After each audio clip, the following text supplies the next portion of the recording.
اعوذ باللہ من الشیطان الرجیم بسم اللہ الرحمن الرحیم۔ شروع اللہ تبارک و تعالیٰ کے نام سے جو بڑا مہربان اور نہایت رحم کرنے والا ہے۔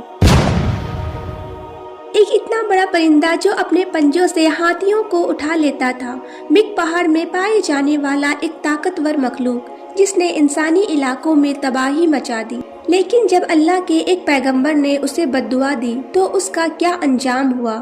کیا عربی کہانیوں کا یہ پرندہ سچ میں پایا جاتا تھا؟ اور وہ کون سے پیغمبر تھے جس کا سامنا اس بہت بڑے پرندے سے ہوا؟ ان تمام سوالوں کے جواب آج کے اس ویڈیو میں ہم آپ کو بتائیں گے، لہٰذا آپ سے گزارش ہے کہ ویڈیو کو اینڈ تک ضرور دیکھیں۔ ویڈیو کو لائک اور چینل کو سبسکرائب کرتے ہوئے نوٹیفیکیشن بیل کو ضرور دبائیں تاکہ میرے سبھی آنے والے ویڈیو کی نوٹیفیکیشن آپ کو آسانی سے مل سکے۔ ہماری اس خوبصورت دنیا میں نہ جانے کتنے حسین اور حیران کر دینے والے راز چھپے ہوئے ہیں، جس کی جانکاری ہمیں پرانے قصے کہانیوں کی کتابوں میں جگہ جگہ ملتی ہے۔ انسانی اتہاس میں کئی قسم کے عجیب و غریب مخلوق کی کہانیاں مشہور ہوئی جن پر انسانی دماغ کا یقین کرنا مشکل ہے، لیکن وہیں ان کے بارے میں ہمیں دی گئی جانکاری ان کی طرف کھینچ لیتی ہے۔ انہی ناقابل یقین مخلوق میں ایک نام انکا کا ہے۔ پرانے زمانے میں پایا جانے والا ایک عجیب و غریب پرندہ تھا۔ اس پرندے کی اڑان بہت دور دراز تک ہوتی تھی۔ کہا جاتا ہے کہ انکا سورج کے ڈوبنے کی جگہ پر پایا جاتا تھا۔ جسمانی طور پر یہ پرندہ پرندوں میں سب سے بڑا پرندہ تھا، یہاں تک کہ یہ اپنے پنجے کی مدد سے ہاتھیوں کو اس طرح اٹھا لیتا جیسے چیل چوہے کو اپنے پنجے سے اٹھا لیتی ہے۔ کہتے ہیں کہ جب انکا ہوا میں اڑتا تو اس کے پروں سے ایسی آوازیں نکلتی جیسے بجلی گرج رہی ہو یا جور کا سیلاب بہہ رہا ہو۔ یہ پرندہ 1000 سال تک زندہ رہتا تھا اور تمام پرندوں میں سب سے خوبصورت پرندہ تھا۔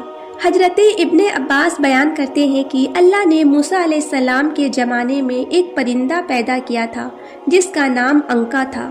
ان کے دونوں جانب 4 ہاتھ تھے اور ان کا چہرہ انسانی چہرے کی طرح تھا۔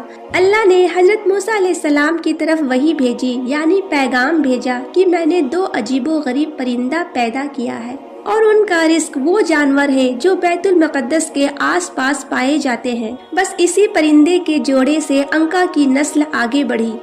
جب حضرت موسیٰ علیہ السلام کی وفات ہوئی تو یہ پرندہ یہاں سے اڑ گیا اور اس نے حجاز کی سرزمین کو اپنا ٹھکانہ بنایا۔ روایتوں کے مطابق اس زمانے میں عرب کے اتری علاقے میں رس نام کی قوم آباد تھی اور اسی علاقے میں ایک پہاڑ تھا جسے مک کہا جاتا تھا۔ ان پہاڑوں میں بہت زیادہ جانور اور پرندے رہتے تھے جن میں انکا پرندہ بھی شامل تھا۔ یہ پرندہ اس پہاڑ پر سال میں ایک بار ہی آتا تھا۔ یہ پرندہ دوسرے پرندوں کا شکار کیا کرتا تھا۔